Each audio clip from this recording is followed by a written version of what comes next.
Assalamualaikum warahmatullahi wabarakatuh. Apa kabar semuanya? Jumpa lagi dengan Apwa. Salam hangat, jabat erat. Topik kali ini, saya ingin membahas mengenai tas. Ya, kalau saya ngomong tas, berarti kita bisa ngomong soal tas senapan, tas pistol, atau tas panah, ya, dan tas untuk alat-alat yang lain. Ya, bisa untuk apapun, misalnya tas perkakas atau apa boleh. Tetapi karena konteks saya biasanya ngomongin soal menembak ataupun memanah, maka kita fokus kepada dua olahraga itu, ya. Oke. Nah, kalau kita bicara soal tas, ada dua model utama nih tasnya, yaitu yang soft case maupun yang hard case. Oh, kalau yang di backpack gimana, Bang Itulen? Loh, mau dia backpack apapun hand carry, tetap sifatnya adalah either soft case ataupun hard case, ya. Hard case itu adalah hard cover biasanya. Nah, kalau yang soft umumnya ya karena bahannya soft, dari material, dari bahan-bahan fabric kayak gitu ya, kain yang kemudian ada busa-busanya, fleksibel, mudah dicuci, utamanya ringan, ya, dan kita bisa masukin benda-benda apa-apa, digabrus aja semuanya ke dalam situ. Oke. Nah, kalau kita bicara soal yang hardcover, biasanya lebih khusus adalah untuk keperluan traveling. Oke. Karena kalau kita udah traveling, benda-benda yang tadinya kalau kita jinjing aja kita bisa seenaknya, saat traveling kita harus berpikir benda-benda tersebut akan dijinjing orang, dijinjing porter, dijinjing kemudian masuk ke kargo. Kan nggak boleh masuk cabin kan, gitu loh. Ya, nah di dalam kargo bisa terguling-guling, bisa kenapa, bisa ketimpa benda-benda yang lain. Kalau kita tidak pasang tidak lindungi dengan hardcover, maka tas tersebut akan sangat rentan untuk rusak. Ya, kalau di senapan oke lah, paling apa sih, mungkin larasnya peyot, kayaknya kecil kemungkinan, tetapi bisa beresiko itu loh. Ya. Nah, kemudian kalau di panah yang ngerinya apa? Limsnya itu bisa ketekuk ataupun anak-anak panah kan kecil-kecil semuanya gitu kan. Ketekuk, kemudian kalau yang bahannya karbon mungkin sampai titik tertentu dia masih ada elastisitas. Tapi kalau bahan yang aluminium ada ketekuk dikit bisa peot lah, kemudian selesai, wah sudah. Mau dilempengin lagi kerjaannya, kelempenginya, dan hasilnya juga tidak akan maksimal. So, risiko kita sangat besar kalau kita pakai traveling hanya pakai soft case, ya. Nah, kalau cara mudahnya ya kita pakai soft case, tetapi kemudian soft case tersebut dimasukkan ke dalam hard case yang kosong, jebret, masukin. Itu masih make sense, gitu loh. Paling tidak dia nggak ketimpa-timpa yang lain. Problemnya, karena dia keguling-guling dan kemudian keacak-acak di pesawat dan kemudian dia di kendaraan, di kargo, dan sampai kemudian waktu saat kita mau ambil lagi, itu bendanya keguling-guling yang bisa beresiko terbentur satu sama lain di dalamnya, ya. Jadi kita harus berpikir bagaimana isinya agar dia benar-benar tidak terguncang. Solusinya apa? Anda berpikir, oh ya udah kalau gitu di covernya kita bikin aja pakai bentuknya gitu kan, busanya kita bolongin, kemudian kita masukin untuk senapan kita bentuk untuk pistol kita bentuk untuk panah, umpamanya riser dan lain sebagainya. Apakah semudah itu? Enggak. Karena bentuk senapan kan berbeda-beda, panjang laras saja beda, dan kemudian ketebalannya lain, alat-alatnya juga lain. Ya, pistol juga lain, dan kemudian untuk panah juga lain. Sesama panah aja, risernya aja bentuknya bermacam-macam, beda model, beda riser. Satu brand aja risernya modelnya bisa berlainan. Limbs juga begitu, ya. Limbsnya dari ada yang boleh nekuk bener, ada nekuk dan lain sebagainya. Jadi nggak mudah kita bikin kemudian untuk udah kita bentuk kayak gitu. Dan ngebentuknya itu butuh ngukir, butuh ngedesain. Saat Anda butuh alat-alat baru, Anda harus merombak lagi. It's not that easy, it's not that simple. Permasalahan kedua, kalau Anda bisa, oke lah saya bisa kerjakannya, saya bisa bentuk-bentuknya gitu loh. Kalau Anda cuma punya satu alat nggak apa-apa, tapi kalau Anda punyanya lebih dari satu alat, berarti Anda mesti punya dalamnya yang berlain-lainan juga kan. Untuk alat ini, bentuknya kayak gitu. Untuk alat ini bentuknya yang itu. Nggak apa-apa, bah, bisa kan, saya bisa bikinkan kayak di sini. Oke, mungkin Anda bilang bisa. Lalu apa? Saat itu tidak dipakai, Anda akan taruh mana tuh busa? Anda mau dedetin semuanya, dikumpulkan, busanya digepeng. Akhirnya kemampuan dasar dari busa itu sendiri, kelenturannya yang harusnya benar-benar full dia mengembang dan hanya mengempis saat tertekan, jadi nggak ada karena selalu ditekan. Panas dingin, akhirnya dia benar-benar jadi gepeng. Anda harus berpikir bagaimana caranya alat itu selalu mengembang di luar dan kemudian taruh di mana. Repot. Ditumpuk-tumpukin. Saat Anda mau cari, mana ya, mentahnya di situ, yang punya yang mana, alat yang mana. nggak mudah. Oke, so kita harus berpikir bagaimana caranya agar kita bisa lebih mudah gitu loh. Nah, salah satu solusinya yang saya bilang bisa jadi solusi adalah menggunakan egg foam sheet. Ya, orang bilang busa telur. Karena bentuknya dekuk-dekuk, kalau kita lihat itu, oh kayak waktu penyimpanan telur, karena dekokannya ditaruh telur, dekokan sini, taruh telur, kan gitu ya, dekok sini, kemudian dekok sini, taruh telur semua. Dan akhirnya busa tersebut dibilang egg foam sheet. Oke? Nah, logika kita, oh pakai itu saja, telur aja nggak pecah, apalagi benda-benda yang keras yang kayak gini. Oke, betul, kayak gitu. Salah. Punten loh, saya nyalahin lagi. Maksudnya salah cara berpikirnya. Ingat, karena namanya egg foam sheet bukan berarti dia tujuannya untuk menjaga agar tidak pecah, tetapi cuma pikirkan dia agar tidak terbentur satu sama lain. Kalau telur saja dia masih bentuknya ada bentuknya standar dan kemudian enteng. Tetapi saat kita bicara soal alat-alat panah ataupun senjata kita, ya gitu senapan apa segala berat. Gitu loh. Ya nih, misalnya nih, oke nih. Saya nih ada nih, saya punya alat panahnya dia kayak gini. Oh, ini ngangkat ya berat. Kemudian nih, itu saya punya soft case untuk senapan-senapan saya. Itu juga berat, begitu loh. Nah, kita nggak semudah pakai kayak gitu kemudian kita masukin kayak tempat telur, gak bisa. Ya pasti berantakan. Wah, resiko banget. Saya sih nggak berani, nggak mau meresikokan alat-alat saya untuk, sorry, ini kurang ini. Oke, miring, bentar. Oke, ya, saya ulangi. Saya sih nggak berani meresikokan alat-alat saya untuk hal-hal yang seperti itu. Saya berpikir bagaimana alat-alat saya kokoh pada saat saya bawa dan kemudian aman saat dalam perjalanan dan kemudian bisa saya gunakan saat saya butuhkan di tempat tujuan dan kemudian nanti saat pulang lagi kembali bisa saya simpan lagi secara rapi dan kemudian saat nanti kembali di tujuan di rumah semuanya aman, tidak ada yang berubah, tidak ada yang rusak. Oke? Ya, alat kita tahu kerusakan sedikit di sini, pergeseran 1 mili di sini. Kalau panahan di ujung sana aja 20 meter bisa sampai sekitar 5 cm. Kalau kita menembak 1 mili di sini di 50 meter bergeser, waduh, parah. Belum kita mesti ngetel lagi, zeroing teleskopnya semuanya karena bergeser. Aduh, susahnya bisa berantakan. Perjalanan yang harusnya menyenangkan karena kebayangan kita nanti di ujung sana kita bisa misalnya ada yang mau berburu, ada yang mau turnamen, ada yang maunya senang-senang nembak target, akhirnya semuanya karena melenceng hanya karena tidak aman di jalan dan kemudian terbentur satu kali saja benturan, deng, alatnya bengkok sedikit, selesai. Kita nggak bisa nyalahin siapapun. Kemudian kita juga nggak tahu kapan kejadiannya di mana. Pokoknya kita tahu sekarang, oh alatnya sudah tidak berfungsi karena adanya benturan. Oke, so hard case atau dibilang hard cover case is a must. Oke, ya. Nah, jadi kalau kita bilang hard cover, kemudian tinggal pikirkan bagaimana tentang isinya, busanya. Ya, kita lihat tayangannya seperti ini. Ini contoh yang paling nyata ya. Saya kasih lihat menambahnya komputer. Oke, saya dekatkan. Oke, ini kan yang dibilang egg foam sheet. Ya, kayaknya gampang. Oh, pasang atas bawah kayak gini tetap jadi. Apakah seperti ini? Enggak.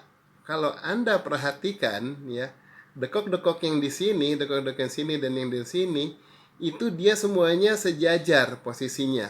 Oke. Ini aja rada bergeser, tapi sebenarnya ini kiri juga harus bergeser kiri. Jadi sebetulnya ini semuanya sejajar. Jendol ketemu jendol, dekok ketemu dekok. Ini salah. Dengan posisi yang kayak gini pemotongannya, maka barang-barang Anda akan amburadul. Benar-benar akan acak-acakan. Gitu loh. Ya. Nah, ini kita lihat. Oke, ya. Ini penampangnya. Oke, kalau kita perhatikan penampang di sini, ini kan ada jendolnya. Oke, dan jendol, apakah jendol akan ketemu jendol yang kayak gini? Ini akan berantakan. Kalau kepres gimana, Bah? Tetap akan berantakan, tidak ada kekuatan. Yang benar adalah sebetulnya silang-seling kayak gini. Yang saya zoom. Tuh. Jadi tenjolnya di sini ketemu dekok yang di bawah. Nonjolnya yang di bawah ketemunya dekok yang di atas, gitu loh. Nah, dengan demikian kalau dia nanti saat dia rapat, ini saatnya ada jendolannya di sini, tetapi kalau dia saat rapat, dia saling ketemu satu sama lain. Nah, kalau sudah ketemu, otomatis benda apapun tidak bergeser. Jadi Anda taruh benda di kanan sini misalnya, dia tidak akan geser kiri. Benda di sini, benda tengah nggak akan geser kiri kanan. Benda yang di sini nggak akan geser juga. Dan benda di sebelah dalamnya gitu juga nggak akan geser kemana-mana, enggak gitu loh. Ya, posisi ini yang benar. Jadi baik dari sisi X maupun Y-nya itu dia saling bersilangan. Nanti saya tunjukkan buktinya. Gimana?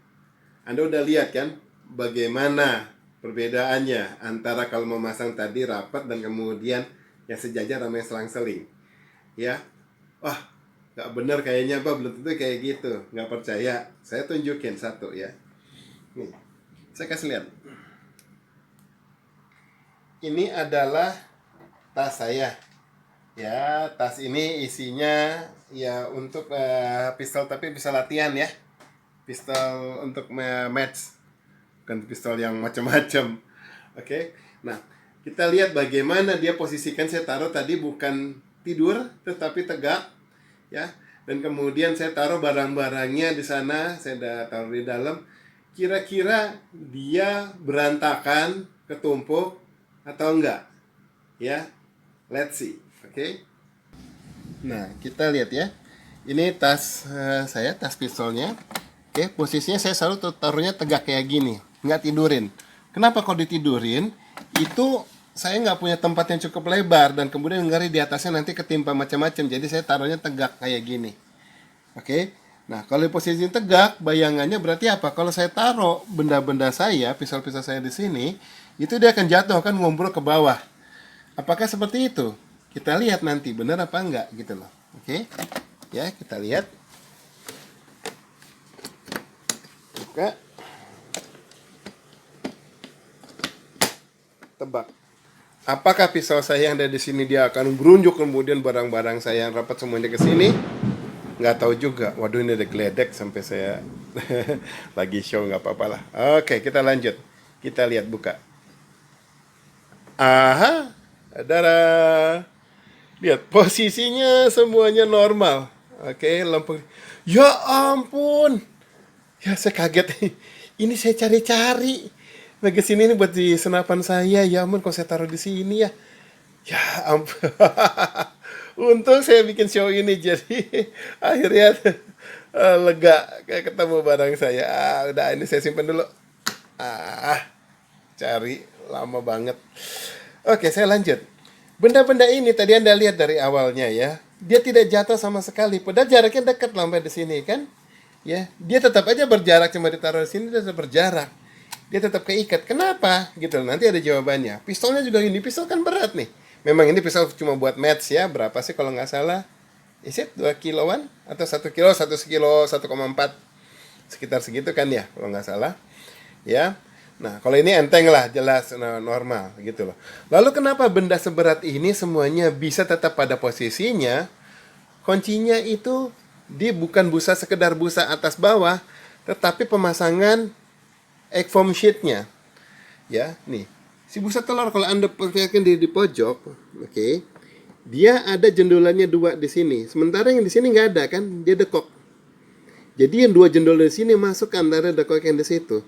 Dan kemudian di sini ada yang jendolannya ya. Gitu loh. Dia jendolan yang ini masuk di sini, jendol yang ini masuk di sini, dan jendol yang ini masuk nyelip di sini.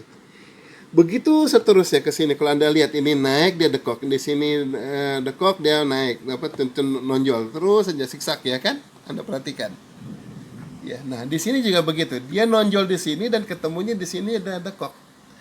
Dan terus sampai sini.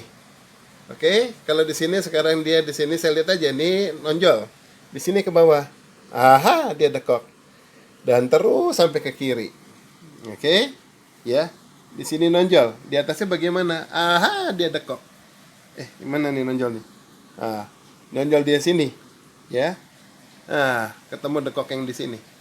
Oke, nggak ngarang saya, Mbak. Oke. Nah, dengan posisi yang seperti ini, maka fungsi dari si egg foam sheet-nya itu jadi kuat. Ya.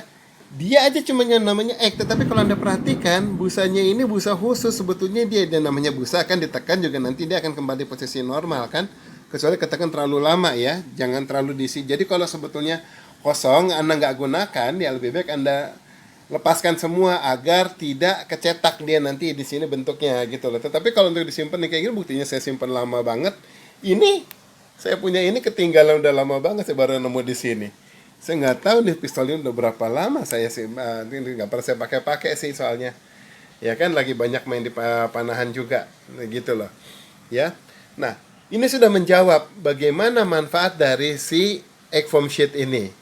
So, saya suggest Anda agar alat-alat Anda mau senapan maupun alat panah, kalau mau dibikin yang maksimal, ya bikinnya seperti ini, oke, susunnya seperti yang saya tunjukkan tadi, dan kemudian dia posisinya rapat, jangan renggang, benar-benar rapat. Jadi saat nanti dia ketemu, nih dia nempel masuk begini. Ya kalau bisa rada saling menekan nih, saya kasih lihat. Kalau ketutup, ditutup kan dia nggak langsung rapat kan, gitu loh, ya. Masih ada jedanya karena ada si busanya itu gitu kan, ini ketahan si pistolnya ya. Nah kalau kita lihat dari samping-sampingnya juga di sini kan dia nonjol nih di sini ya, ini dekoknya juga pas banget, jadi nonjolnya di sini masuk, dekoknya di sini masuk. Nah si busa-busanya otomatis kiri kanan dan atas bawah itu saling mengunci satu sama lain sehingga dia menjadi satu kesatuan busa, benar-benar padat. Benda apapun yang ada di situnya tidak akan mudah tergeser karena ketahan sama si busa ini. Karena sifatnya dia siksa yang kayak gitu, satu sama lain saling mendukung, jadi kekuatan gitu loh. Dia ditekan di sini nggak apa-apa, kecuali tekanannya ya berat banget gitu loh ya. Itu saja yang bisa saya sharing. Jadi manfaatnya jelas kenapa saya suggest ini ya. Lalu pertanyaan berikutnya adalah mungkin kalau gitu bagaimana bah, apakah saya bisa misalnya ini kan tas koper kayak tas koper biasa gitu loh, ada pakai, kenapa enggak? Kita saya kunci dulu. Oke, kita lanjut.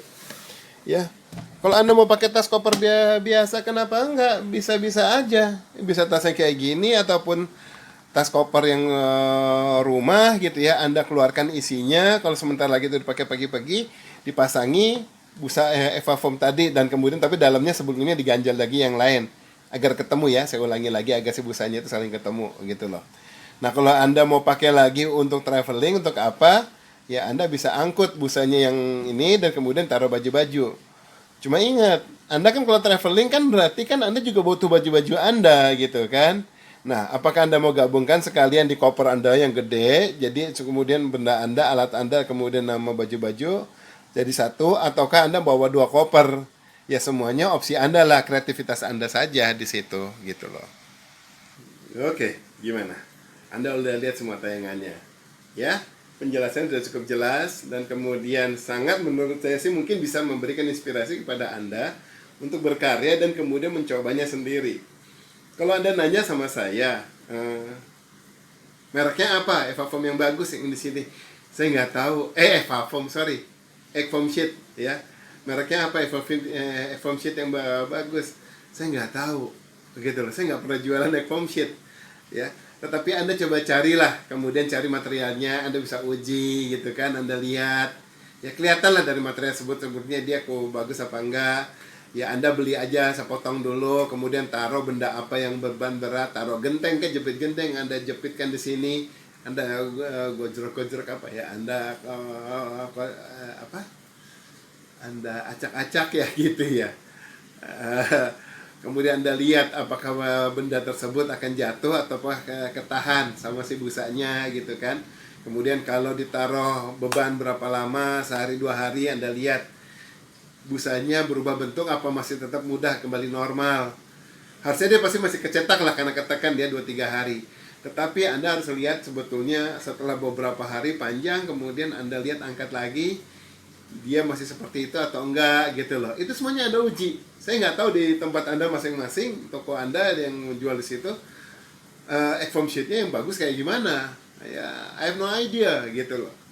Oke. Ya kalau Abah sendiri pakai mana? Ya waktu itu juga cuma, kalau nggak salah malah tas ini dapat deh.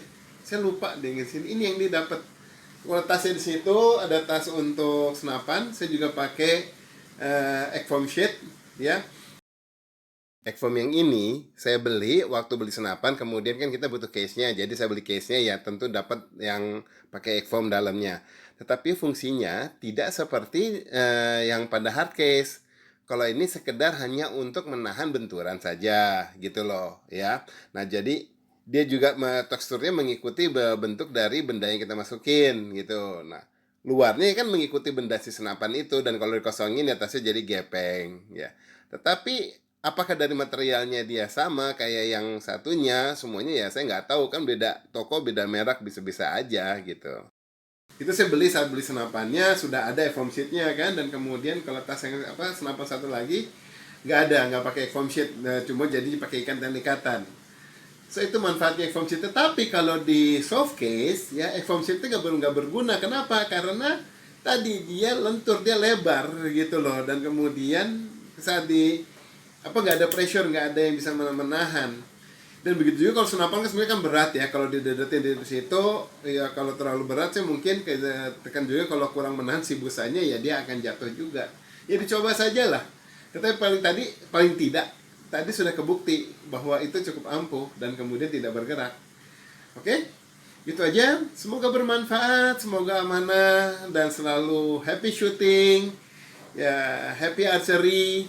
Ingat, Anda punya senjata, Anda punya senapan, punya panah. Tujuannya bukan untuk menembak apa, sekedar menembak apa, tetapi justru apakah Anda aman menggunakannya dia untuk menembak sesuatu. Jangan mencari korban hanya sekedar superiority, kekuasaan kita atas bisa menaklukkan sesuatu. Ingat, yang kita taklukkan jauh di sana.